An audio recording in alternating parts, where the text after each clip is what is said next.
मैं चैन और शांति की खोज में निकली थी, तब मुझे वो एक कागज मिला, उसमें कल्याणपुर आश्रम का एड्रेस लिखा हुआ था। भाई यकीन है कि कभी न कभी अभिषेक आएगा, कभी न कभी भूला भटका वो आएगा। बदली बदली दुनिया है मेरी, बदली बदली दुनिया है मेरी, जादू है क्या तेरे नैनन का, बन के सपना अखियों में रहा, बन के सपना अखियों में रहा, एक सुंदर सपना जीवन का।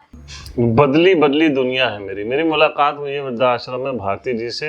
इनके हस्बैंड जो है वो सीमेंट कंपनी में जनरल मैनेजर थे, पर्सनल डिपार्टमेंट। और आज मैम जो है इस वृद्धाश्रम में रह रही हैं। बहुत सारी बातें हम इनसे करेंगे, लेकिन सबसे पहले तो कहेंगे जो आपने एक गाना सुनाया, गीत बहुत ही अच्छा है। मेरे गले में बड़ी खराश हो रही है, तो आपने कहा तो मैं गा दिया। भारती जी, कौन सी फिल्म का गाना है ये सम्राट तानसेन, सम्राट तानसेन, भारत भूषण की पिक्चर थी। अच्छा। और निरूपा राय की। तो ये गाना मुझे बहुत अच्छा लगता है। अच्छा, पहली बार कब सुना था ये? वो छोटी थी मैं। अच्छा, छोटी थी तब सुना मैं तो था। पुराने गाने खूब सुनती थी। शादी कब हुई थी आपकी? शादी मेरी 1968 में, 8 सितंबर 68। 68 में आपकी शादी हुई थी। कहाँ की रहने वाली हैं आप? मैं दिल्ली की लड़की हूँ, दिल्ली मेरी जन्मभूमि है। फादर क्या करते थे आप? फादर मेरे बिजनेस करते थे। अच्छा। लोहे का। और कहाँ पे शादी हुई थी आपकी? अब शादी का मत पूछिए, बता दीजिए। हम लोगों की लव मैरिज हुई थी। अरे क्या कहना है। हाँ। जी, तब तो बहुत अच्छी बात है। 68 में तो बड़ा मैं हंगामा। कश्मीरी पंडितों की लड़की हूँ। अरे वाह। मेरे हस्बैंड सक्सेना कायस थे। अच्छा। हम लोगों की दिल्ली में मुलाकात हुई थी, तो हम लोगों ने दोनों पार्टियां तैयार। तो उस वक्त हस्बैंड आपके जॉब में आ गए थे कि नहीं? नहीं नहीं, मेरे हस्बैंड मेरी शादी आफ्टर 6 महीने बाद जॉब में आए। फिर मेरे डैडी मुझको पैसा भेजते थे 5,000 उस जमाने में। तो आपके डैडी कहते नहीं थे कि एक बेरोजगार से शादी नहीं करेंगे हम? नहीं नहीं, दोनों फैमिलियां बहुत अच्छी थी। अच्छा। और दोनों फैमिलियां तैयार थी। ओके। तो पढ़ाई आपने दिल्ली से की थी? कहाँ से की नहीं, थी? मैंने हायर सेकेंडरी करी थी दिल्ली से, मिरांडा हाउस से। ओके। फिर मैंने कहा भाई अपने माँ बाप से देख के झूठ नहीं बोलना चाहिए, जी। है ना। जी। जब मेरी मम्मी ने कहा कि आप कॉलेज खुल रहा है, जिस कॉलेज में एडमिशन लेना है फॉर्म लेके आओ, तो मैं आराम से कमरे में लेटी थी, दीवार पे पैर रख के। मम्मी मेरी चावल बिनवा रही थी नौकरानी के संग। तो मैंने मम्मी से कहा मैं नहीं पढ़ूंगी। मेरी मम्मी बोली क्यों? मैं कहा मैं शादी करूंगी। कहने लगी अरे शादी करोगी तो घर के नानी से कहेंगे, दादी से कहेंगे और बात करेंगे, अच्छा लड़का कोई घर देखेंगे। मैंने कहा मैंने लड़का देख लिया है। पर बोल दी कहीं कौन सा लड़का देखा? मेरी मम्मी के हाथ से चावल की थाली गिर गई। तो ये लड़का देखा कहाँ था आपने? ऐसा था कि हम दिल्ली में रहते थे, तो हमारे जो फादर इन लॉ थे वो रेलवे में थे, कंट्रोलर ऑफ स्टोर। तो उनका दिल्ली में रहते थे। हमारी मदर इन लॉ सारी फैमिली लेके लखनऊ में रहती थी। सब बच्चे पढ़ रहे थे, तो छुट्टी में ये लोग आते जाते थे। तो जो उनमें दिल्ली में तो रिवाज है ना, पापा क्या करते इतना बड़ा बंगला लेके। पापा ने अपना एक पोर्शन में अपना कर लिया, बाकी वो सरदार भी थे बजाज वाले, उनकी लड़की जो थी वो बचपन से मेरे संग पढ़ती थी। हम लोग बड़े फास्ट फ्रेंड थे, तो वहाँ ये लोग आते जाते थे, वहाँ हम लोगों की दोस्ती हो। तो डेट होती थी उस जमाने में? डेट क्या होती थी उस जमाने में? तो फोन भी नहीं था, एसटीडी फोन था मेरे घर में, और तो इनके घर में तो था ही नहीं। आपके तो इंटरेस्ट है कि सुन रहे भैया। My God. तो फिर हमने अपनी मम्मी से कहा, हमारी मम्मी ने सब घर के लोगों में, ग्रैंड मदर उस समय बॉम्बे गई थी छोटे चाचा के पास, तो वहाँ सबको फ़ोन करके बुलाया। मेरी नानी सब मामा मामियाँ सब इकट्ठी हुई। मेरी सबसे छोटी बुआ थी रमा आंटी, उनको हम लोग ज़रा मॉडर्न आंटी थी, उनको हम लोग आंटी कहते थे। उनको सब पता था, मैं उनको सब बता देती थी। जी। तो कोई ना कोई होता है जिससे आदमी सीक्रेट शेयर करता है। हाँ, वो ज़रा अच्छा काफ़ी मॉडर्न नेचर। तो वो लव कम अरेंज मैरिज हुई? हाँ, लव कम अरेंज मैरिज। ओके। फिर उसके बाद 6 महीने के बाद हस्बैंड को जॉब मिली हाँ, पहली बार। पहली जॉब इनको मिली है सिंघानिया वालों में, कानपुर में जो जेके जी, ग्रुप वो जी। थे ना, तो उसमें इनको जेके कॉटन मिल में सीनियर पर्सनल ऑफिसर की पोस्ट में अच्छा। अपॉइंट हुए। फिर 3 साल रहे, तब तक बिरला जी का ऑफर आ गया जी MP बाबू ने। इनका चित्तौड़ में स्ट्राइक हो गई थी बहुत तगड़ी, वो स्ट्राइक खत्म ही नहीं हो रही थी। और मिस्टर माथुर थे, वो संभाल नहीं पा रहे थे। 8 दिन स्ट्राइक चली, तब फिर ये कहा गया कि चौधरी को बुलाओ चित्तौड़ से। तो 4 दिन में हम लोगों का सामान तैयार हो गया। ये पहले अकेले आए, 17 आए, तो वहाँ इन्होंने स्ट्राइक खत्म कर दी वर्करों की। जी तो MP बाबू बहुत इम्प्रेस हुए। तब उन्होंने कहा कि चौधरी से कहो कि यहाँ आए 17, मैं उसकी पोस्ट भी बढ़ाऊंगी, उसको सब चीज़ की सुविधाएं दूंगी। वैसे भी बिरला वगैरह में सब हम लोगों को फैसिलिटीज सब मिलती थी, फर्निश्ड हाउस, फर्निश्ड मैट्रेस, बस अपना सामान किचन का और अपना डेकोरेटिव पीस वगैरह सब ले जाओ। बाकी तो मैट्रेस, पलंग, हर कमरे में ड्रेसिंग टेबल, हर कमरे में सेटी, सब मिलता था हम लोगों को। तो हस्बैंड आपके कौन कौन सी पोस्ट पे रहे? मेरे हस्बैंड सबसे पहले बताया तो कि सीनियर पर्सनल ऑफिसर, जी उसके बाद ये कॉटन मिल जी। कानपुर में। कानपुर हम लोग 3 साल रहे। फिर जिनको जब चित्तौड़ में जॉब मिल गई तो चित्तौड़ चले गए हम लोग। फिर जनरल मैनेजर की पोस्ट पे? फिर जनरल मैनेजर तो बने हैं। जनरल मैनेजर तो जब सत्ता सीमेंट में आ गए तब बना दिए गए, अच्छा पर्सनल डिपार्टमेंट के। फिर बाबू ने कहा कि, बाबू कहते हैं वहाँ, बाबू ने कहा कि असिस्टेंट वाइस प्रेसिडेंट, तो पर्सनल डिपार्टमेंट के असिस्टेंट वाइस प्रेसिडेंट। वो फोटो लगी है मेरे हस्बैंड की। अच्छा। अरे वाह, तो कैसी लाइफ थी आप दोनों की? हम दंपति लोगों की जीवन बहुत कैसा अच्छी था? खूब मजे लाइफ करते थी, थे, खूब घूमे आप बहुत लोग? अच्छी लाइफ थी। हम दोनों 3 दिन बड़े थे मेरे हस्बैंड मुझसे। अरे गुड। हाँ। तो आपके हस्बैंड जो थे, हाँ। तो वो भी सिंगर थे, वो भी अच्छा गाते थे क्या? वो बिल्कुल नहीं गाते तो थे। आप तो खूब गाने सुनाते होंगे। वो सुनते थे, उनका एक गाना बहुत पसंद था, वो कौन वाला सा? ख्यालों में किसी के इस तरह। भारती जी फिर मतलब इशू नहीं हुआ आप लोगों को? नहीं, मैं बाई बर्थ हार्ट पेशेंट थी। अच्छा कंसीव तो मैं कर लेती थी, जी। पर 3rd मंथ होते होते मेरा अबॉर्ट हो जाता था। तो मेरे हस्बैंड ने कभी नहीं कुछ कहा, ना मेरे ससुराल के लोगों ने कुछ कहा। बल्कि मेरी मदर इन लॉ तो कहती थी अच्छा ही है, कम से कम आपस में घूमते फिरते हैं, हंस बोल के तो रहते हैं। जी। मेरे हस्बैंड तो कहते थे मुझे भैया तुम रहो ठीक, मुझे वो पसंद है, मुझे अच्छे बच्चे नहीं चाहिए।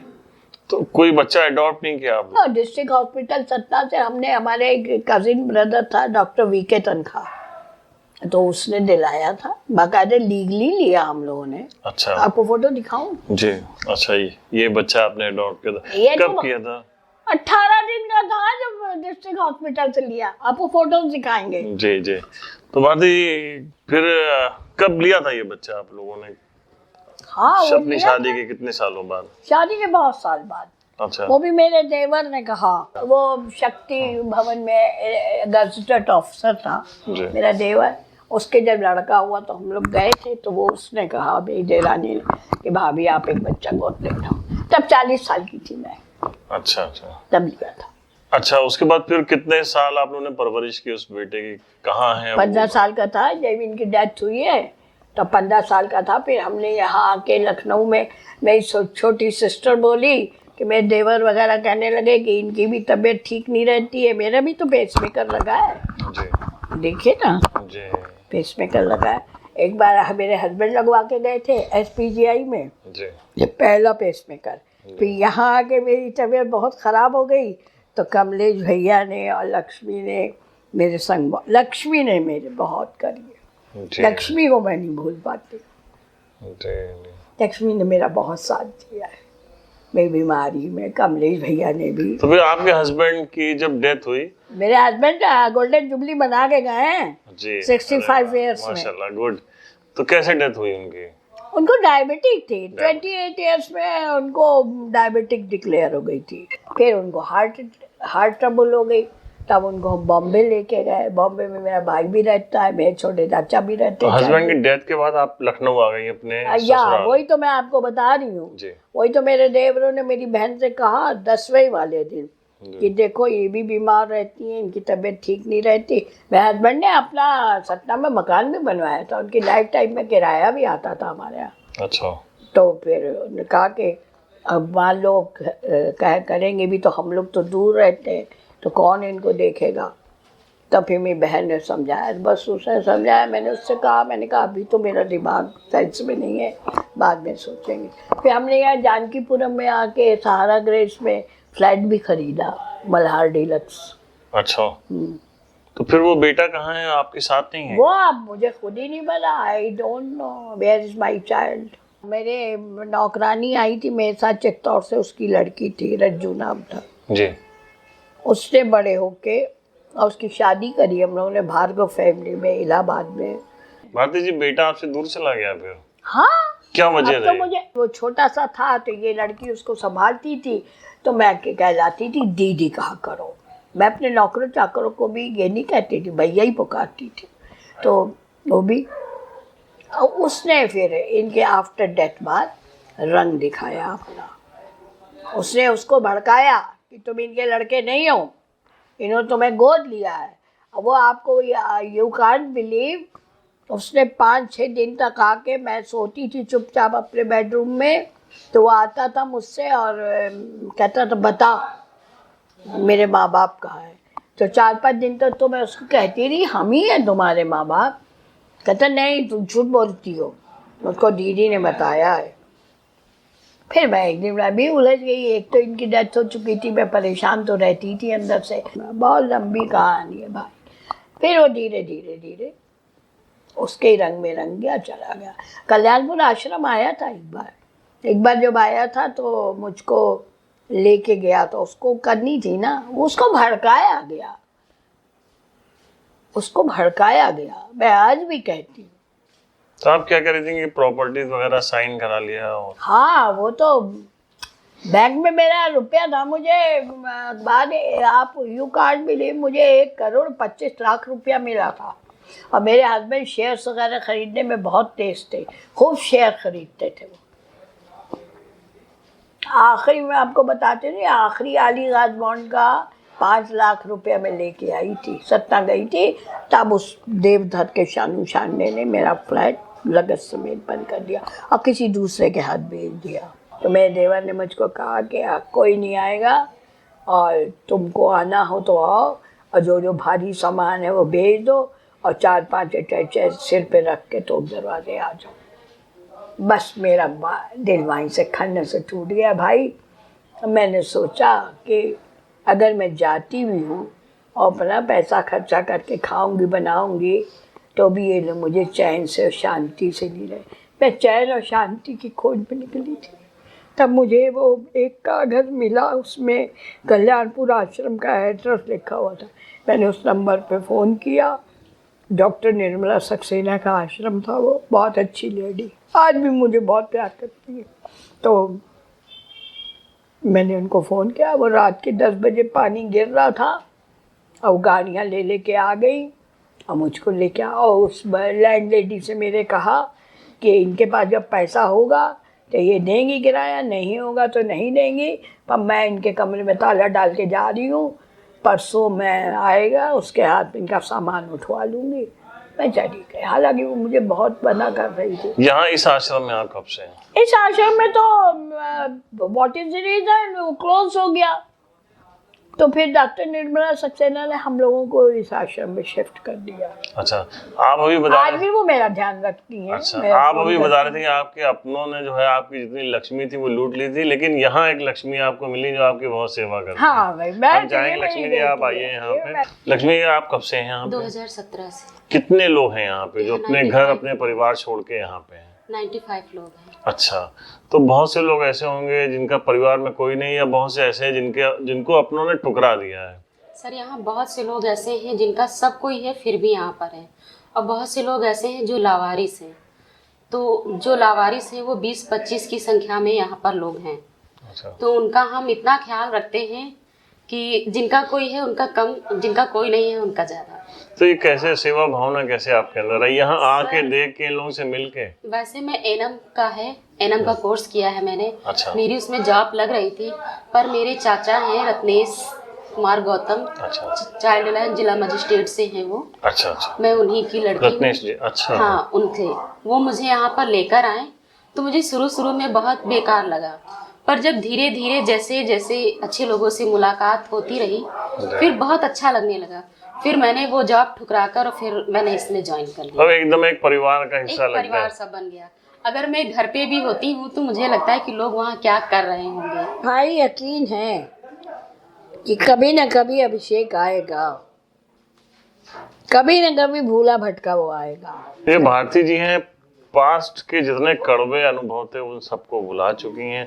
अच्छी यादें इनके साथ हैं, आश्रम में भी रहती हैं और सब लोगों से मिलजुल के रहती हैं। इनका बस समाज के लिए एक ही संदेश है कि जो आपके बड़े हैं, अपने हैं, जिन्होंने आपको संभाला, बड़ा किया और जब वो बुजुर्ग हो गए तो उनका ख्याल जरूर कीजिए। द पॉलीग्राफ के लिए परवेज है।